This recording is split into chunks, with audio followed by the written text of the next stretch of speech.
कर उसके कमरे में आया, खानका में आया। कहा भाई बरसीसा, तुम्हारी इबादत के डंके सुन के आया हूं, मैं तुम्हारा शागिर्द बनना चाहता हूं। उसने कहा कि यहां तो हजारों शागिर्द है, अब मेरी खानका में जगह नहीं है किसी को कि मैं दाखिला दूं, एडमिशन दूं, मेरे पास जगह नहीं है। उसने कहा आप हम पे रहम करें। तो उसने कहा नहीं, मैं आपको ये दाखिला नहीं दे सकता। शैतान ने क्या किया, वहीं नमाज की नियत शुरू की और घंटों वो खड़े रहा कयाम में, घंटों उसने इबादत में गुजार दिए। तो बरसीसा उसको हैरत से देखने लगा। जब उसने नमाज मुकम्मल की तो कहा अरे भाई तुम तो जिनकी विलायत के डंके आसमानों में बज रहे थे वो काफिर हुए नशे की वजह से। बस एक रिवायत पढ़ रहा हूं, इस हदीस को मैं जहां से पढ़ रहा हूं उसका हवाला सुन लें। अल्लामा इब्नुल जौजी ने अपनी किताब में लिखा, इब्ने हजर ने अपनी किताब में लिखा, ठीक, इमाम गजाली ने अपनी किताब में लिखा। मैं समझता हूं 3 हवाले आपके लिए काफी हो। बनी इसराइल में एक शख्स था, बड़ा नेक था, उसका मफहूम पेश कर रहा हूं। उसका नाम था बरसीसा। उसका नाम क्या था? बरसीसा। 60,000 उसके शागिर्द ऐसे थे जो हवाओं में प्रवास करते थे। 60,000 हवाओं में प्रवास करते थे। फरिश्तों ने उसकी इबादत को देखकर हैरत की, या अल्लाह ये क्या बड़ा आबिद है, कितना बड़ा आबिद है, इबादत करता है।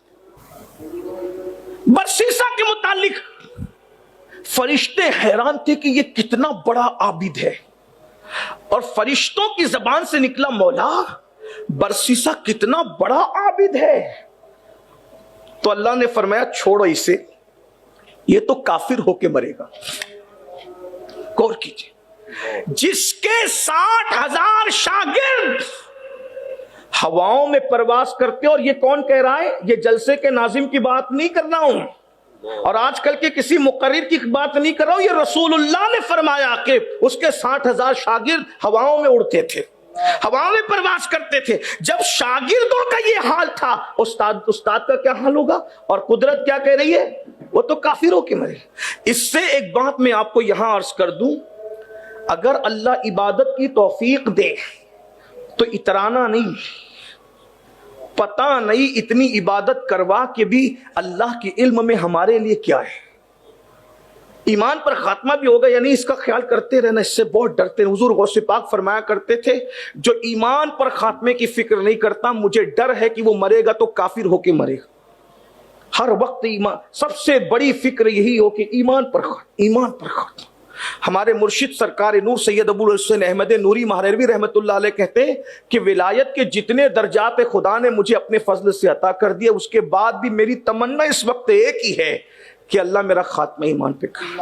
सब कुछ मिला है मुझे, लेकिन तमन्ना इस बात की है कि अल्लाह मेरा खात्मा ईमान, इसलिए कि इतना कुछ पाकर भी ईमान पर मौत आएगी या नहीं आएगी इसकी गारंटी नहीं होती। क्योंकि हदीस पाक है, एक बंदा पूरी जिंदगी नेक अमल करता है जन्नतियों वाले, हत्ता के जन्नत के और उसके दरमियान सिर्फ एक कदम का फासला रहता है, और कुदरत का लिखा हुआ गालिब आता है, एक कदम का फासला रहता है, आदमी बिगड़ जाता है और जहन्नमियों जैसा अमल करके मरता है और जहन्नम में जाता है। और एक बंदा पूरी जिंदगी जहन्नमियों जैसा अमल करता है, हत्ता कि उसके और जहन्नम के दरमियान सिर्फ एक कदम का फासला रह जाता है, एक कदम में उसकी जिंदगी बदल जाती है, जन्नतियों जैसा अमल करके जन्नत में चला जाता है। इसलिए कभी घमंड नहीं करना। अभी रमजान शरीफ आएगा तो जो नौजवान बच्चे छोकरे मस्जिद आएंगे तो जो पंजवक्ता नमाजी वो बड़े घमंड से कहेंगे ये तो सीजन वाले नमाजी, हम तो पंजवक्ता है ना। कभी किसी पर तंज मत करो, पता नहीं यार को किसकी पसंद आ जाए। जो पिया को भाई अख्तर वो सुहाना राग है, जिससे ना खुश है पिया वो रागनी अच्छी नहीं। पता नहीं किसका क्या अमल पसंद आ जाए। अरे कभी कभी कुत्ते को पानी पिलाने पे भी जन्नत दे दी जाती है, और हजारों साल के आबिदों को जहन्नम में ढकेल दिया जाता है। इसलिए कभी घमंड नहीं करना इबादत पर। बहरहाल 60,000 उसके शागिर्द हवा में उड़ते थे। कुदरत ने ये तो काफिर होके मरेगा। फरिश्ते हैरान हुए, काफिर कैसे होगा, ये तो अपनी खानका से बाहर कदम ही नहीं निकालता, तो ये काफिर कैसे होगा। ऐसे में फरिश्तों ने देखा कि शैतान इंसान बनकर उसके कमरे में आया, खानका में आया। कहा भाई बरसीसा, तुम्हारी इबादत के डंके सुन के आया हूं, मैं तुम्हारा शागिर्द बनना चाहता हूं। उसने कहा कि यहां तो हजारों शागिर्द है, अब मेरी खानका में जगह नहीं है किसी को कि मैं दाखिला दूं, एडमिशन दूं, मेरे पास जगह नहीं है। उसने कहा आप हम पे रहम करें। तो उसने कहा नहीं, मैं आपको ये दाखिला नहीं दे सकता।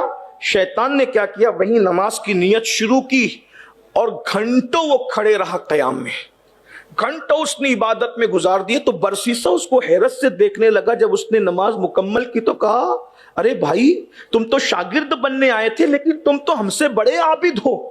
हम तो सोते भी हैं, खाते भी हैं, तुम तो खड़े रहते हो, तो इबादत में खड़े ही रहते हो। और क्या खुशू और खुजू है भाई आपका, कितना खुशू और खुजू। मैं अपने अल्फाज के जामे में आपको समझाते हुए कह रहा हूं कि आप भाईजान आपका खुशू खुजू कितना है, ये तो हमारे पास नहीं है। शैतान को मौका मिल गया। शैतान की आदत है जैसे को तैसा, शैतान की आदत है जैसे के पास वैसा बन। हमारे यहाँ मराठी में कहते हैं ना अपने यहां, सारके को वारका, वारके को डोरका, कहते हैं कि नहीं कहते हैं, जैसे को तैसा। वही उसने कहा मेरे जैसी इबादत करना है, तो कहा हां करना है, तेरी जैसी करना है।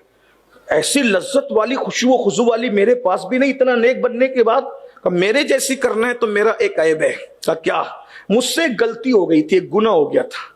तो जब इंसान से गुनाह होता है तो इंसान शर्मिंदा होता है, नादिम होता है, परेशान होता है।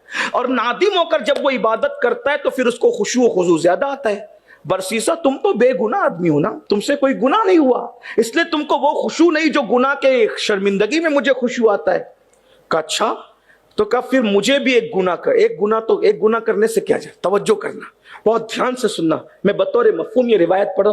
उसने कहा एक गुनाह अगर मैं करूंगा और मुझे भी इतनी खुशू मिलेगी, इबादत में इतना खुशू और इतना लुत्फ आएगा, तो कितना मजा आएगा। और एक गुनाह क्या बिगाड़ेगा आदमी, एक गुनाह क्या बिगाड़ेगा आदमी का, एक गुनाह क्या बिगाड़ेगा आदमी इतना बड़ा, जिसकी विलायत के जाहिरी डंके आसमानों में बज रहे हैं। वो कह रहा है एक गुनाह क्या। लेकिन याद रखना, बहुत बड़े मुफक्किर ने कहा था, छोटे गुनाह से भी बचो, छोटे गुनाह को छोटा समझ के मत करना। कभी कभी छोटे गुनाह पूरी पूरी बस्ती को तबाह और बर्बाद कर देते हैं। किसी कहने वाले ने कहा था, पहाड़ों से ठोकर नहीं लगती, अगर ठोकर लगती है तो छोटे पत्थरों से लगती। ये जुमला मैंने अक्सर अपने कायद, अपने अमीर हुजूर अमीर सुन्नी दावत इस्लामी से सुना। क्या बात, कि पहाड़ों से ठोकर नहीं लगती, छोटे छोटे पत्थरों से ठोकर लगती है। तो छोटे गुनाह बहुत बर्बाद करते, और छोटे गुनाह को जिसने छोटा समझ के किया वही बर्बाद हुआ, वरना कोई गुनाह छोटा नहीं है। किस पे पकड़ होगी, है कोई बात, वक्त होता तो अर्ज करता, लेकिन मैं बात समेटते हुए अर्ज कर दूं। उसने कहा मैंने भी गुनाह करना है। तो शैतान ने कहा चलो फिर करो। कहा क्या करना है। कहा किसी को कत्ल करो, मर्डर कर दो किसी का। कहा नहीं ये बहुत बड़ा है, ये नहीं करना। कहा फिर किसी के साथ जिना करो। कहा ये तो और बड़ा पाप है, ये भी नहीं करना। कहा फिर एक काम करो, शराब पी लो। कहा एक कटोरा शराब पीने में जाता क्या है। तो कहा शराब मिलेगी कहाँ। बोले यहां नहीं मिलेगी, ये तो तेरी खानका है, बहुत इबादत का माहौल है, यहाँ पवित्र माहौल, पाकीज़ा माहौल है। कहा फिर का शराब लेने तुम्हें जाना पड़ेगा। का शहर में जाएंगे तो इज्जत जाएगी। तो कहा जंगल में इंतजाम करवा देंगे। बरसीसा को चुपके से अकेले निकलवाया। जो लोगों से मुलाकात करने खानका से नहीं निकलता था, आज वो शराब खरीदने खानका से बाहर जा रहा है। ये शैतान का फरेब। इन्ना शैतान लिल इंसान अदुव्वुम मुबीन। गौर कीजिए, जिसको छोटा गुनाह समझ के जा रहा था, फिर क्या हुआ, जंगल में पहुंचा। शैतान ने वहां एक और खूबसूरत औरत को शैतान ने शराब बेचने बिठा दी। वो तो जो चाहे करे, बदमाश है ना। फिर उसने जब वहां पहुंचा तो देखा इतनी खूबसूरत और औरत उसने कभी नहीं देखा था। औरत से शराब लिया और पिया, नशे में धुत हो गया, तो उस औरत के साथ जिना में मुब्तला हो।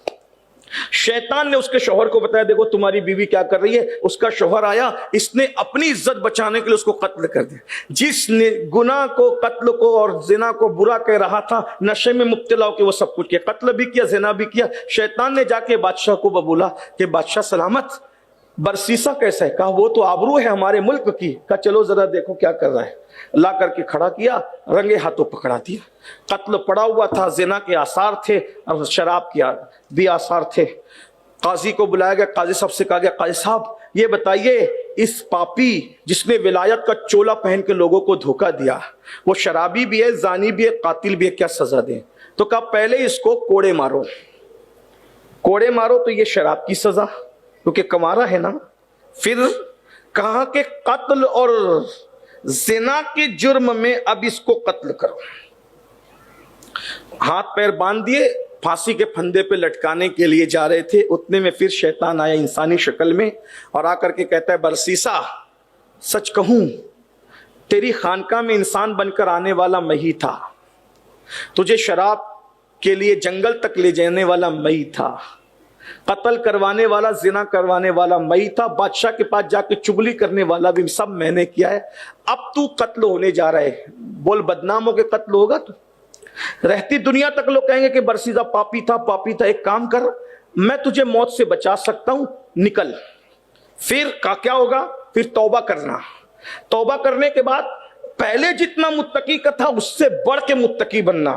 تو اس سے کیا ہوگا, کہ اس سے ہوگا یہ کہ تیرا پچھلا عیب چھپ جائے گا, اگلا عیب تیرا پچھلا عیب چھپ جائے گا, اور تیری اگلی خوبی اتنی غالب آ جائے گی کہ یہ تیرا گناہ لوگ بھول جائیں گے. برسیسا نے کہا کیا بہترین منصوبہ ہے, بہترین پلان ہے, اچھی آئیڈیا ہے, آئیڈیا بہت اچھا ہے. تو کہا کیا کرنا ہے, کہا میں بچا سکتا ہوں.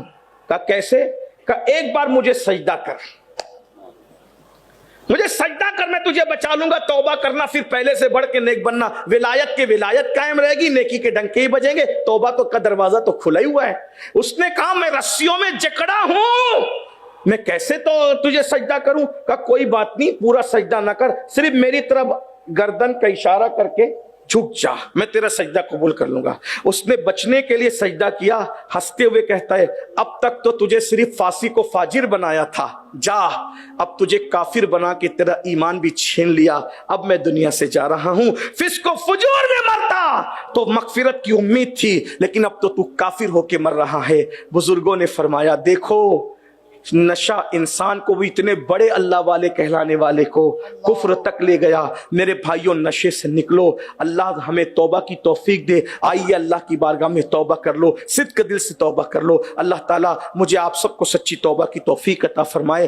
گفتگو کے درمیان کوئی غلطی ہو تو اللہ معاف فرمائے. میں آپ سے گزارش کرتا ہوں, دیکھو نیک بننے کے لیے نیکیوں کا ماحول کریٹ کرنا ضروری ہے, نیکوں کے ماحول سے جڑنا ضروری ہے. اگر آپ سنی دعوت اسلامی کے قریب آتے ہیں, تحریک سے جڑتے ہیں, ممرہ کی ہماری یہ برانچ اتنی محنت کر رہی ہے ماشاءاللہ, اور ممبئی کی سرزمین پہ اتنا خوبصورت کام ہو رہا ہے. اگر آپ بھی سنی دعوت اسلامی سے جڑ جائیں تو آپ گناہوں کے ماحول سے نکل سکتے ہیں, برائیوں کے ماحول سے نکل سکتے ہیں, اپنی جوانی کو نیکیوں کے ماحول میں بہترین انجوائے کر سکتے ہیں. آئیے ہم سب سنی دعوت اسلامی سے جڑیں, دین کی خدمت کریں تاکہ ہم آخرت میں اللہ کا انعام پا سکیں. حدیث پاک کا مفہوم ہے کہ جو کسی بندے کی اصلاح کا سبب بنتا ہے, اللہ تبارک و تعالی جنت میں 300 حوروں کے ساتھ اس کا نکاح فرمائے گا. 70 سال تک غار میں بیٹھ کر عبادت کرنا ایک جگہ, اور دین کی خدمت چند لمحے کرنا ایک جگہ, اس کا بڑا اجر ہے, اس کا بڑا انعام ہے. آئیے اس طرف رخ کرتے ہیں اور اللہ پاک کی بارگاہ میں دعا کرتے ہیں, اللہ ہمیں ہر قسم کے نشہ سے بچائے, اور اللہ ہمیں نشہ عشق رسول عطا فرما دے. اقبال نے کہا تھا, ہو نہ یہ پھول تو بلبل کا ترنم بھی نہ ہو, چمن دہر میں کلیوں کا تبسم بھی نہ ہو نہ ساقی تو پھر میں بھی نہ ہو, خم بھی نہ ہو, خیمہ افلاک کا استادہ اسی نام سے ہے, بزم ہستی تپش آمادہ اسی نام سے ہے, قوت عشق سے ہر پست کو بالا کر دے, دہر میں اسم محمد سے اجالا کر دے, کی محمد سے وفا تو نے تو ہم تیرے ہیں, یہ جہاں چیز ہے کیا لوح و قلم تیرے ہیں.